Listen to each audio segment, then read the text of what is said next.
इंद्री में इस समय जो किसानों का ट्रैक्टर मार्च है वो समापन की ओर पहुंच रहा है और ये रेस्ट हाउस पर जाकर के ये ट्रैक्टर मार्च समाप्त हो जाएगा। इस समय जो किसान हैं वो आ रहे हैं इस समय, और शहर से होकर के ये इस समय इंद्री अनाज मंडी से शुरू होकर के इंद्री शहर मटक माजरी अड्डा से होकर के फिर बाज़ार मेन बाज़ार से होकर के इस समय रेस्ट हाउस की तरफ बढ़ रहे हैं। और रेस्ट हाउस पर इस जो ट्रैक्टर रोस मार्च है इसका समापन हो जाएगा। इस समय ये मेन सड़क पर है, ये जो रोड है ये इंद्री करनाल और यमुनानगर रोड है, हाईवे है ये, स्टेट हाईवे, जहां पर इस समय जो पुलिस है, पुलिस भी पूरी चौकसी इस समय की हुई है। और देखिए इधर भी जाम लगा हुआ है और जो किसान हैं वो इस समय अपना जो रोस मार्च है, ट्रैक्टर मार्च है, उसका समापन कर रहे हैं। सीधा लाइव जनता हल्का पर आपको दिखा रहे हैं हम। आपसे अनुरोध है कि आप खबर को लाइक भी करें, शेयर भी करें। किसान धीरे धीरे कर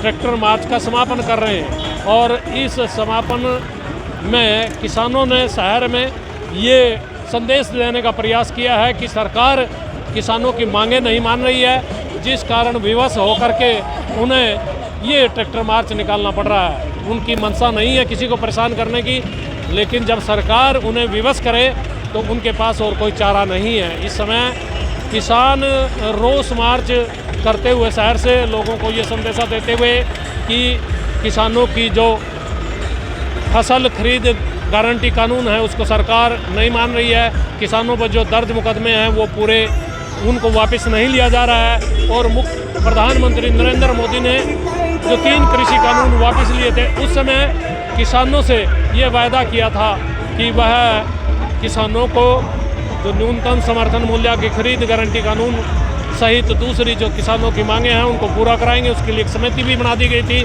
और कमेटी में कई लोगों की बैठकें भी हुई हैं, लेकिन जो सदस्य बनाए गए थे उनका ये कहना था कि उस कमेटी में जो सदस्य थे उनका स्पष्ट कहना था कि खरीद गारंटी कानून, फसल की खरीद गारंटी कानून यदि लागू हो जाएगा तो सरकार की अर्थव्यवस्था डगमगा जाएगी।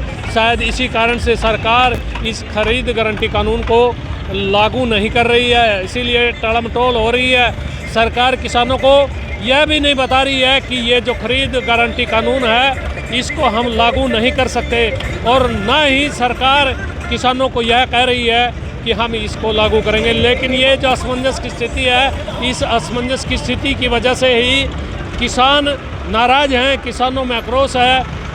सरकार को किसानों की बातों पर ध्यान देना चाहिए और सरकार को किसानों की मांगों को पूरा करना चाहिए। आखिर सरकार क्यों नहीं किसानों की मांगों को पूरा कर रही है?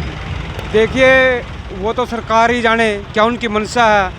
और 2014 में मोदी ने खुद कहा था कि स्वामीनाथन रिपोर्ट और कर्ज मुक्ति पहली कलम से मैं करूँगा।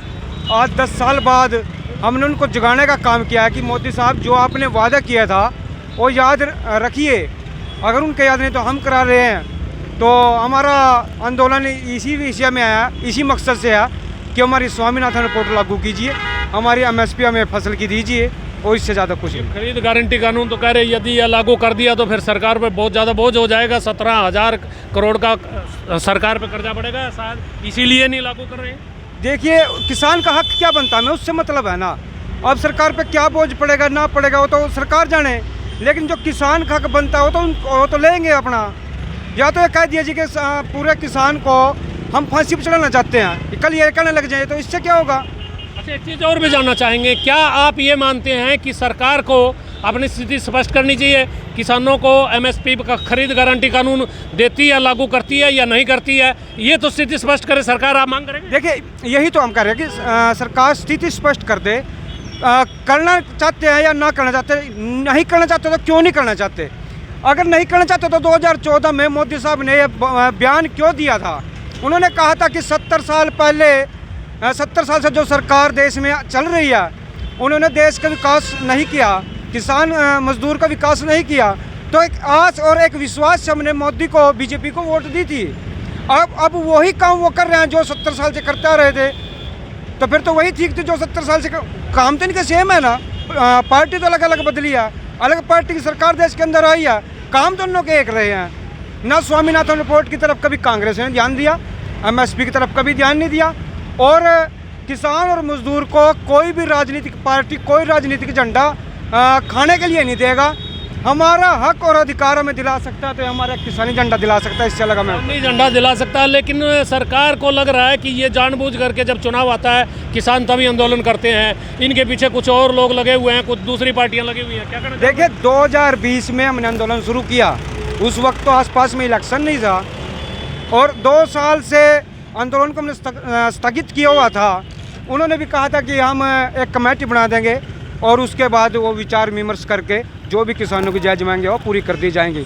अब समय तो अपने इलेक्शन तो अपने समय पे आएगा ना, इलेक्शन अब नज़दीक आ, तो हमने तो 2 साल बाद फिर उनको जगाना चाहा कमेटी को कि कमेटी तो आपने कहा था बनाइए, बनाएंगे, वो तो बनाइए, बातचीत को तो आगे रखिए उसको, आपने तो वो बातचीत को भी स्थगित रख दिया। अच्छा, क्या यदि सरकार ने मांगे नहीं मानी, चुनाव में कोई बड़ा फैसला हो सकता है किसानों की तरफ? देखिए वैसे हमें किसी पार्टी से कोई एलर्जी नहीं है, सरकार चाहे कांग्रेस की हो बीजेपी की हो, हमें उस चीज़ से मतलब नहीं है। हमें चाहिए अपने अधिकार, चाहे वो कांग्रेस पार्टी आके दे, बीजेपी पार्टी आके दे। वैसे आम लोगों को समझाना बड़ा मुश्किल है, बहकाना आसान है, और हर राजनीतिक पार्टी हमेशा यही करती आई है, अब की बार हम देंगे, अब की बार हम किसानों का देंगे, मजदूर का, बाद में सब एक जैसे है।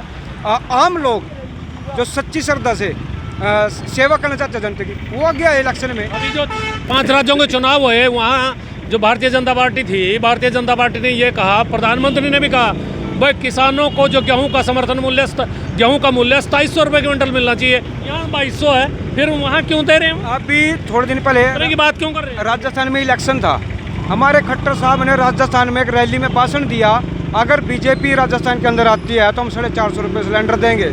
अरे खट्टर साहब, अरे मूर्ख आदमी, आपकी सरकार है हरियाणा के अंदर, यहाँ सिलेंडर मिल रहा है 1200 रुपये और राजस्थान में जाके आप घोषणा कर रहे हो कि अगर बीजेपी की सरकार में आती है तो 450 रुपये। पहले अपने हरियाणा के अंदर तो कर ले खट्टर साहब, इतनी मूर्खता भी मत दिखाइए। आप इस तरह के भाषण दे के समझते हो कि मैं जनता को गुमराह कर लूँ, लेकिन जनता के दिमाग में एक यह भी बात आती है कि इससे मूर्ख आदमी नहीं है जो अपने हरियाणा के अंदर 1200 रुपये दे रहा है और दूसरे राज्य में जाके 450 रुपये की घोषणा कर रहा है, वहाँ इसकी सरकार थोड़ी ना है। ये देखिए किसानों की स्पष्ट तौर पर ये मांग है कि सरकार स्वामीनाथन आयोग की जो रिपोर्ट है, न्यूनतम समर्थन मूल्य है, किसानों की दूसरी मांगे हैं, उन पर अपनी स्थिति स्पष्ट करे। ये जो टालम टोल की नीति है, ये जो लटकाऊ और टरकाऊ की नीति है, इसको बंद करे, और यदि ये नीति बंद नहीं हुई तो फिर किसान मजबूर होकर के बड़ा कदम उठा सकते हैं। देखते रहिए जनता का, मैं हूँ MS निर्मल।